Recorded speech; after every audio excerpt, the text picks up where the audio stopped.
সারা বাংলাদেশে মোটামুটি নির্বাচনী ট্রেন চালু হয়ে গিয়েছে। আমরা এই ব্যাপারে একমত হয়েছি যে মানুষ 17 বছর ভোট দিতে পারেনি। গ্রাম বাংলাদেশের মানুষ একটা ভোট দেওয়ার জন্য উৎসুক, অপেক্ষা করছে। এক জনপ্রতিনিধি, তাদের জনপ্রতিনিধিকে তারা বাছাই করবে, সে ব্যাপারে কথা বলছি। আমরা পিআর পদ্ধতি নিয়ে কথা বলেছি। এই যে পিআর পদ্ধতি নিয়ে কথা হচ্ছে, সেখানে আমরা বলেছি যে পিআর পদ্ধতির সাথে আমরা একদমই এখন আমরা এই ব্যাপারে একমত না, কারণ already the country is in the mood of election.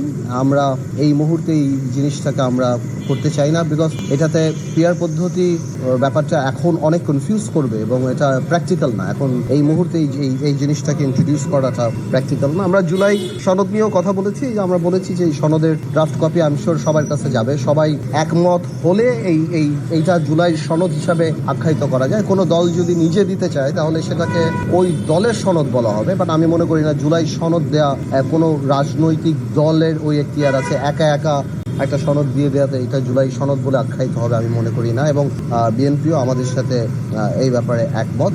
আর যেই বড় বড় সংস্কারগুলির কথা বলা হচ্ছে, গুরুত্বপূর্ণ সংস্কার, তো আমরা ওই ব্যাপারটা আগেও যেই রিয়াজ কমিটির এই মিটিং যেটা আগে করেছিলাম আমরা 1.5-2 মাস আগে, সেখানেও যেটা বলেছি যে যেই বড় ব্যাপারগুলি একমত, গুরুত্বপূর্ণ ব্যাপারগুলি একমত হয়ে গিয়েছে, আমি মনে করি যেটা আমাদের প্রধান উপদেষ্টা বলেছেন যে এই জিনিসগুলি যে গুরুত্বপূর্ণ ব্যাপারগুলিতে একমত হয়েছে সেগুলি এখন জাতির সামনে দিয়ে দিতে পারে, এবং যেগুলি হচ্ছে না সেগুলি পরবর্তী নির্বাচিত সরকারের হাতে ছেড়ে দেওয়া উচিত। আর আমি মনে করি যেগুলি হয়ে গিয়েছে সেগুলি এখন জাতির সামনে দিয়ে সামনের দিকে এগিয়ে যাওয়া উচিত, এবং বিএনপিও এটাতে একমত। এই ব্যাপারগুলিতেই আর কি আলাপের প্রাধান্য পেয়েছে।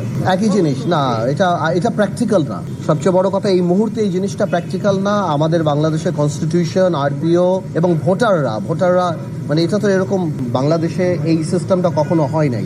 এমপিরা তাদের এলাকার প্রতি কমিটমেন্ট থাকে। পিআর সিস্টেম যদি আপনি ভালোভাবে দেখেন, সেখানে এমপিদের সেরকম গুরুত্ব নেই, সেখানে মার্কার একটা ব্যাপার থাকে। এই পুরো জিনিসটা এত বড় একটা জিনিস, যে জিনিসটা আমি মনে করি একটা সংসদে আলাপ হওয়া একটা জনগণের সরকারের এইটার এখতিয়ার থাকে, এইটা পরিবর্তন করে না। এই মুহূর্তে এই সরকারের এই হঠাৎ করে এই ব্যাপারে কথা, বা সরকার না, আমি বলছি যে অন্যান্য কিছু রাজনৈতিক দল দাবি করছে, আমি মনে করি না এটা প্র্যাকটিক্যাল, এবং বিএনপি আমাদের সাথে একমত যে এটা না পিআর যে কোনোই একটা সিস্টেম। এখন যেহেতু নির্বাচনের ডেট চলে আসছে, মানুষ একটা স্বস্তির জায়গায় আসছে। এখন হঠাৎ করেই যদি আপনি এরকম একটা সিস্টেম দিয়ে দেন যেটা সম্পূর্ণরূপে আলাদা, বাংলাদেশ যেটা কখনো উইটনেস করে নাই, ভোটাররা এডুকেটেড না, আমরা এডুকেটেড না এই ব্যাপারে যে সিস্টেমটা কিভাবে কাজ করে, কি তারপর আপনার নির্বাচনী যে নিয়ম কানুন যা যা আছে, কোনো কিছুর সাথেই এটা বাংলাদেশে এটা জানে না। তো ন্যাচুরালি এরকম একটা প্রশ্ন থাকতেই পারে যে এই ধরনের সিস্টেম কি ইন্ট্রোডিউস করা হচ্ছে, কোনো এর বিরুদ্ধে কোনো ষড়যন্ত্র আছে কিনা,